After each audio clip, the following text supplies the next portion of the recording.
ដើរបាញ់ថ្នាំស្មៅសុកទៅស្ទាបប៉ះបង្គោលភ្លើងបណ្ដាលឲ្យឆក់ស្លាប់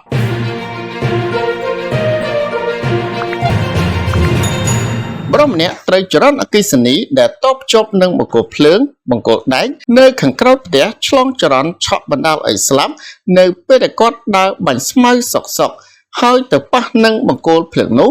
កាលពីវេលាម៉ោង 4:30 នាទីល្ងាចថ្ងៃទី 25 ឧសភានៅចំណុចភូមិបួខំបួស្រុកភ្នំព្រឹកសេចក្តីរាយការណ៍បានឲ្យដឹងថាជនរងគ្រោះឈ្មោះហយរឿនភេទប្រុសអាយុ 56 ឆ្នាំរស់នៅភូមិចំណុចកាត់ហេតុជនរងគ្រោះត្រូវចរន្តអគ្គិសនីតភ្ជាប់ទៅនឹងបង្គោលភ្លើងបង្គោលដែកនៅខាងក្រៅផ្ទះគាត់ឆ្លងចរន្តហើយនៅពេលដែលគាត់ដើរទៅប៉ះវាក៏ឆក់គាត់បណ្ដាលឲ្យដួលស្លាប់ក្បែរបង្គោលភ្លើងខាងក្រៅផ្ទះតែម្ដង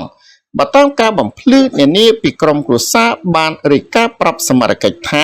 ជនរងគ្រោះបានដើរបាញ់ថ្នាំស្មៅនៅខាងក្រៅផ្ទះ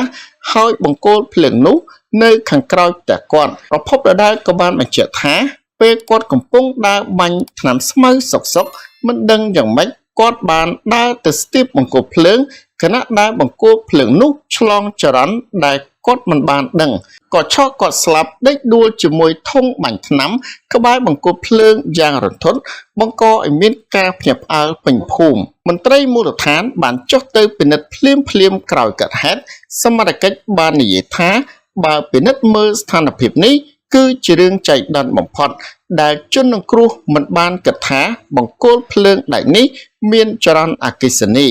ជនរងគ្រោះទំនងជាដើរទៅតោងបង្គោលភ្លើងនោះ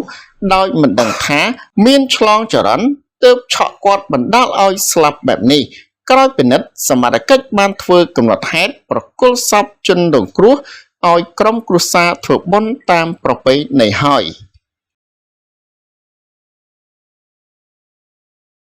សូមអរគុណសម្រាប់ការទស្សនាចំពោះបងប្អូនថ្មីសូមចុច Subscribe ដើម្បីទទួលបាននូវវីដេអូព័ត៌មានប្រចាំថ្ងៃសូមអរគុណ